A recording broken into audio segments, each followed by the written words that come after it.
Duh, gimana ya Ji? Ibu takut ayahmu bangun nanti. Kataku, saat Aji sudah berada di kamarku. Ayah sudah tidur kok Bu. Lagian, di luar kan lagi hujan, jadi ayah nggak akan denger. Aku yang saat itu lebih dulu kepergok Aji, melatih jemawi di kamar, hanya menunduk tak berani menatapnya. Iya sih Ji, tapi nanti kalau... Udah, bentar aja kok Bu, katanya, yang tiba-tiba mendorongku jatuh ke divan. Dan, derasnya hujan dan dinginnya suasana malam itu, akhirnya tak lagi kurasakan. Jujur kuakui di usia Aji yang berbeda jauh denganku, rupanya lebih satset dari apa yang kubayangkan selama ini. Tampangnya yang lugu dan kalem, justru berbanding terbalik saat ia memberi kejutan baik itu. Dan kisah itu, bermula kira-kira 2 tahun yang lalu. Sebut saja namaku Risa Aulia, atau lingkungan sering memanggilku Ustadzah Risa. Aku adalah pendatang baru di salah satu kampung pinggiran kota. Hampir setahun lamanya aku menetap di sebuah petak kontrakan yang berderet di pinggir sawah, agak jauh dari keramaian. Kontrakanku ini adalah bangunan kecil, berdinding anyaman bambu. Dengan lantai semen yang terasa dingin, tapi memiliki serambi kecil, sehingga bisa menikmati udara sejuk pegunungan. Secara perawakan, aku dikaruniai postur yang kadang membuat orang salah fokus, terutama pria. Ya, meskipun perawakanku sedang-sedang saja, tak terlalu tinggi, tapi bagus, dan sedikit berisi.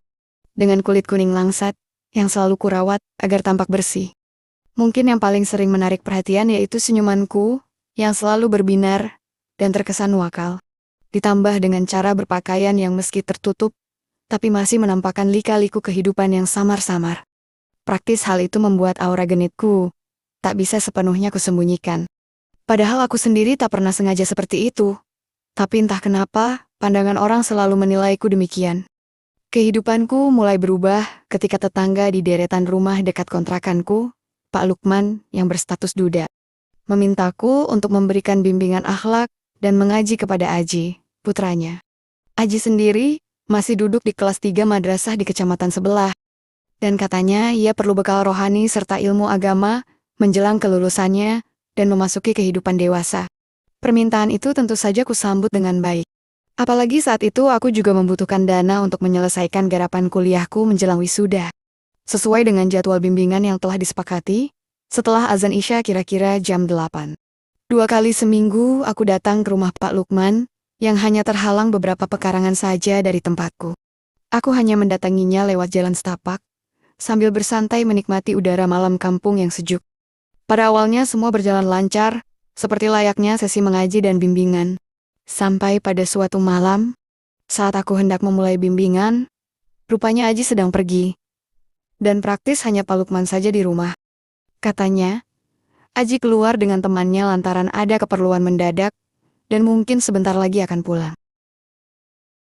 Aku pun diminta Pak Lukman untuk menunggu. Bahkan sambil menunggu di serambi rumah beralas semen. Ia juga menyediakan teh tubruk dan beberapa jajan pasar di meja bambu kecil. Monggo tehnya Nak Risa. Teh dari kebun sendiri loh ini. Aku pun mengangguk. Iya Pak, makasih. Jawabku sambil mengambil gelas berisi teh yang mengepul di depanku. Ngobrol dengan Pak Lukman, rupanya cukup mengasihkan juga. Selain nyambung, aku juga nyaman, lantaran ia juga suka bercanda. Pikiranku malah melayang. Jika seandainya dia masih muda, tak menutup kemungkinan jika aku bakal jatuh cinta. Sudah sampai mana sekarang kuliahnya, Nak? Kayaknya udah betah ya di sini. Sudah semester akhir kok, Pak. Cuman skripsi aja yang belum rampung. Jawabku agak santai sambil meletakkan kembali gelas teh di meja. Wah, berarti bentar lagi selesai ya. Kalau udah lulus, berarti selesai juga bimbingan buat Aji ya, Nak. Iya sih, Pak. Tapi kan masih bisa silaturahmi toh. Jawabku dengan merendah. Hehehe. Iya, Nak. Oh ya, ngomong-ngomong, apa Narisa nggak kepikiran buat nikah? Tanya Pak Lukman yang lumayan mengagetkanku. Ada sih, Pak. Tapi masa depan kan juga harus disiapkan. Masa udah mikir nikah toh? Iya sih. Tapi ibadah kan harus disegerakan, Nak. Dapat pahala loh. Kata Pak Lukman yang seolah menggodaku. Maksud Bapak, ibadah apa? Tanyaku yang justru melanjutkan obrolan itu. Kalau nikah kan, ada yang bantuin toh. Kalau lagi ingin, kata Pak Lukman menjeda ucapannya sambil tersenyum. Iya sih Pak, tapi kalau mikir tanggung jawabnya, kan jadi mikir dua kali toh, jawabku sekenanya. Tapi rupanya, mendengar ucapanku, mendadak Pak Lukman justru beranjak duduk di sebelahku. Sontak aku kaget, apalagi ketika ia tiba-tiba berkata, kalau Narisa mau, Narisa nggak perlu mikirin masalah tanggung jawab kok. Fokus sama ibadahnya aja, gimana? Jantungku berdebar tak karuan. Belum lagi ketika tiba-tiba ada jemawi yang mencari-cari segitiga bermuda itu. Sontak saja aku kaget. Tapi anehnya, timbul gelenyar lain dalam diriku. Aku berusaha menjauh, mencoba menjaga sikap, agar Pak Lukman tak melanjutkan kebaikannya itu. Ih Bapak, jangan gini kalau Aji datang gimana? Tahu akan ekspresiku, Pak Lukman justru mendorongku hingga rebuahan di kursi. Udah, Nak Risa tenang aja, Aji nggak akan pulang kok. Soalnya dia lagi study tour ke Jogja. Tadi sore, Aji pesan, minta pamitin ke Nak Risa. Penjelasan Pak Lukman tentu cukup mengagetkanku. Dalam perasaan gugup bercampur keinginan lain, tiba-tiba Pak Lukman justru naik tahta saat itu. Loh Pak, Bapak mah mau ujarku terjeda, lantaran lagi-lagi, jemawi itu makin menjadi. Seharusnya aku segera pergi dan berlari. Tapi yang ada, aku justru diam. Bahkan, ketika Pak Lukman tersenyum, lantaran tahu jika banjir bandang melanda gerbang kehidupan itu. Tuh kan, Nak Risa gak sabar juga kan? Belum sempat menjawab, Pak Lukman tiba-tiba menunduk dan memberikan perhatian mulia saat itu. Aku tak lagi bisa berkata-kata. Dan entah kenapa aku sama sekali tak kepikiran akan keperdataan itu. Aku justru berpikir Pak Lukman mungkin orang yang tepat untuk menyelesaikan masalah-masalahku. Lambat laun aku mulai terbawa suasana. Bahkan tak sadar perahu motor pun melaju melewati samudra biru. Pak, mending gaspol aja ya. Demikian perkataan terakhirku, sebelum akhirnya Pak Lukman menambah volume, aliran kebaikan itu. Di saat aku memperhatikan plafon rumah, pandanganku justru teralihkan pada raut Pak Lukman, yang begitu sesenangan. Tak kukira, rupanya menjadi guru bimbingan akhlak putra tetanggaku. Merupakan awal perjalanan baru dalam kehidupanku. Rupanya Pak Lukman telah merencanakan hal itu secara rapi. Bahkan tanpa ku ketahui. Mungkin saja sebagai seorang duda di kampung, ia sudah lama menunggu datangnya berkah mulia itu. Apalagi jika dihitung, istrinya sudah meninggal 5 tahun lalu. Sehingga, saat ada yang bersedia menyelesaikan masalahnya, maka dengan segera ia pun satset saja. Solusi dan saran saat itu, sungguh-sungguh tak bisa kulukiskan dengan kata-kata. Hingga dirasa hendak tiba, pundi-pundi kebaikan itu pun, ia haturkan pada tujuan mulia. Sungguh, aku sama sekali tak memikirkan risiko yang mungkin nanti akan terjadi. Nanti, gaspol lagi ya nak, kata Pak Lukman sambil mengatur laju anginnya. Aku pun hanya mengangguk saja, dan kembali berusaha menetralkan spirit dalam jiwaku. Praktis malam itu, aku tak pulang ke petak kontrakanku, bahkan tak bisa tidur. Lantaran meski mengantuk, perahu motor itu tetap saja berusaha melaju. Singkatnya, karena seringnya menyelesaikan masalah-masalah Pak Lukman, keakraban kami pun berubah. Bahkan di luar jadwal les, diam-diam kami keluar jalan-jalan, seperti remaja kasmaran saja. Sayangnya keakraban tersebut lambat laun mulai dicurigai oleh Aji, putranya. Hal itu terjadi ketika suatu malam, setelah aku memberikan bimbingan, mendadak hujan turun dengan derasnya. Saat itu Pak Lukman menyarankanku agar tak usah pulang dulu sebelum hujan reda. Tapi ternyata hujan justru tak berhenti, hingga lewat jam 11 malam. Alhasil, ia pun menyarankanku untuk bermalam, dan pulang esok harinya. Meskipun dengan sedikit basa-basi penolakan, tawaran itu akhirnya kuterima. Berharap ada momen lain yang siapa tahu bisa tercipta. Begitupun dengan Pak Lukman, yang sempat mengedipkan mata, seolah memberi kode sunyi yang rahasia. Dan aku yang mengerti maksudnya pun hanya senyum-senyum. Lantaran bisa dipastikan, nantinya akan ada rapat paripurna negara. Alhasil malam itu, aku tidur di kamar gudang, karena memang hanya ada 2 kamar yang bisa digunakan. Mungkin hanya sekadar mengelabui Aji, yang saat itu belum tahu keakrabanku dengan ayahnya. Di sana, aku terus mengotak-atik ponselku, tak lain bertukar pesan WA pada Pak Lukman. Kami sama-sama memikirkan cara, agar bisa mengulang kebaikan lainnya.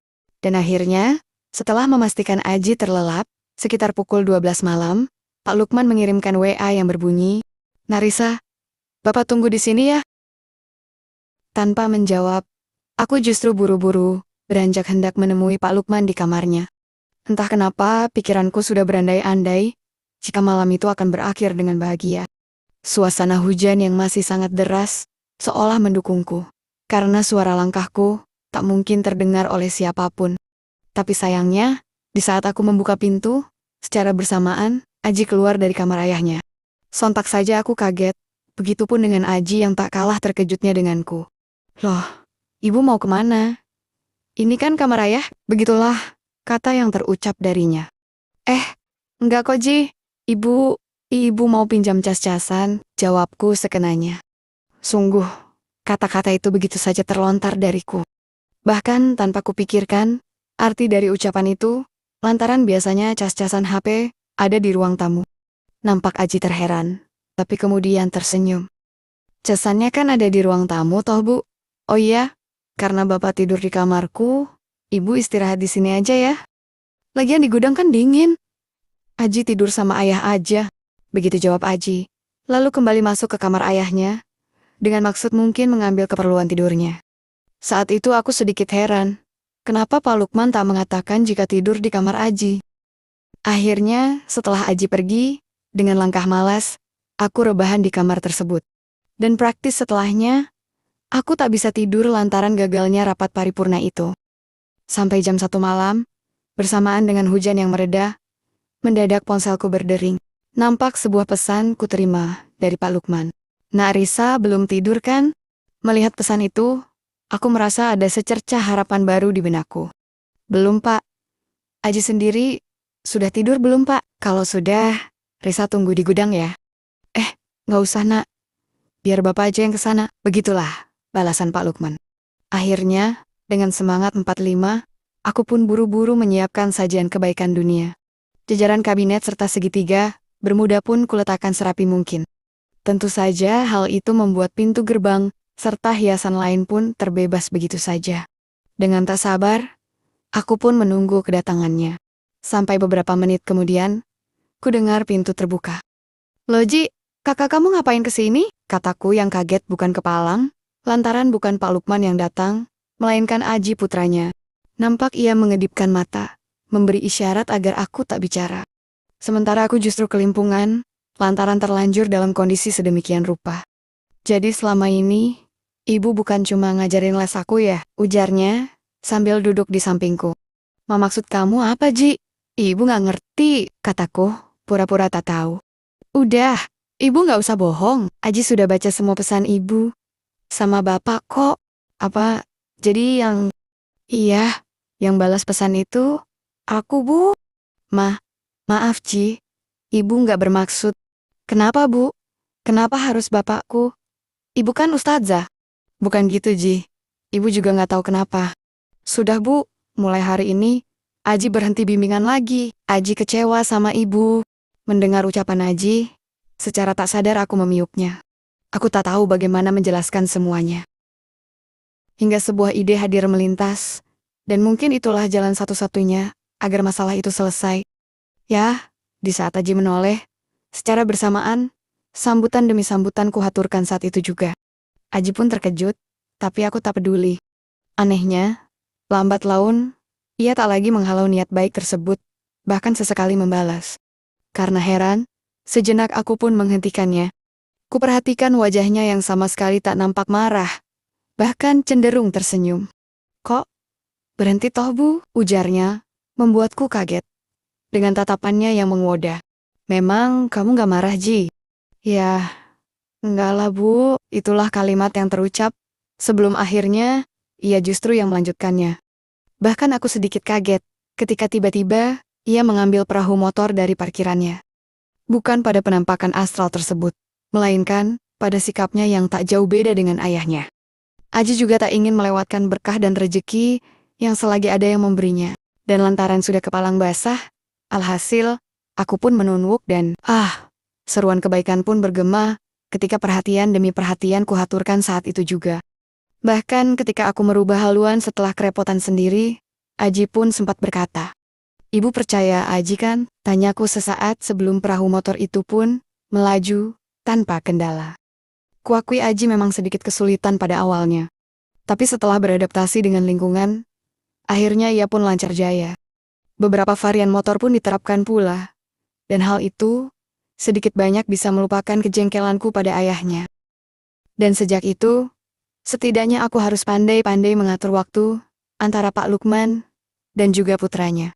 Terkadang di saat Aji sedang pergi, tak jarang aku menyempatkan diri ke rumah Pak Lukman. Begitupun sebaliknya, di saat Pak Lukman sedang pergi belanja ke warung atau ke rumah tetangga, aku menyempatkan diri mengatasi masalah putranya. Haji sendiri tak mempermasalahkan keakrabanku dengan ayahnya. Hanya saja, di tengah semua keakraban itu, aku mulai merasakan tanda-tanda yang tak bisa kuabaikan. Ya, tepat di bulan ketiga, tamu bulanan pun terlambat dari jadwalnya. Alhasil, setelah membeli alas tes kebaikan, rupanya hasilnya di luar dugaan. Aku sendiri tak yakin hasil jerih payah siapa. Tapi yang pasti, aku tak bisa membiarkan hal itu menjadi perbincangan warga. Sampai suatu ketika, "Pak, kalau seandainya saya Halim, gimana?" Tanyaku saat aku dan Pak Lukman tengah bersantai usai rapat paripurna negara. Ya, keputusanku sudah bulat untuk mengatakan hal itu pada Pak Lukman. Entah bagaimana responnya, tapi yang pasti, aku berharap ada jalan keluarnya. Seketika itu wajah Pak Lukman langsung berubah kaget dengan mata yang melebar. Aku sudah mengira jika ia akan marah setelah tahu apa yang sebenarnya. "Maksud Nak Risa, sekarang lagi." Aku mengangguk pelan, sementara Pak Lukman justru terdiam sejenak. Tampak ia berpikir, sampai akhirnya sebuah senyuman menjadi jawabannya. "Nak Risa, nggak perlu khawatir. Selama ini, Bapak juga sudah bersungguh-sungguh kok sama Nak Risa." "Jadi, Bapak?" Pak Lukman mengangguk. "Nak Risa akan jadi istri Bapak sebentar lagi," katanya yang membuatku tersenyum. Dan benar saja, seminggu setelah aku mengabarkan hal itu, Pak Lukman pun langsung melamarku. Tentunya aku juga sudah mengabarkan hal itu pada Aji putranya. Sementara Aji pun setuju, bahkan mendukung sepenuhnya. Sebulan setelah aku lulus kuliah, akhirnya aku resmi menjadi pendamping Pak Lukman.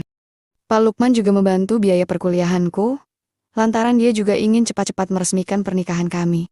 Sementara aku dan Aji, akhirnya juga saling berjanji untuk mengakhiri kebaikan kami. Bahkan, ia pun cukup sadar diri, terutama setelah lulus madrasah dan melanjutkan kuliahnya. Aji pun memutuskan untuk kos, demi menjaga keharmonisan rumah tangga ayahnya. Kini, aku hidup bahagia sebagai istri Pak Lukman, dan menjadi ibu bagi Aji. Aku menjalankan peranku sebagaimana mestinya, dan berharap rumah tangga kami akan terus langgeng selamanya.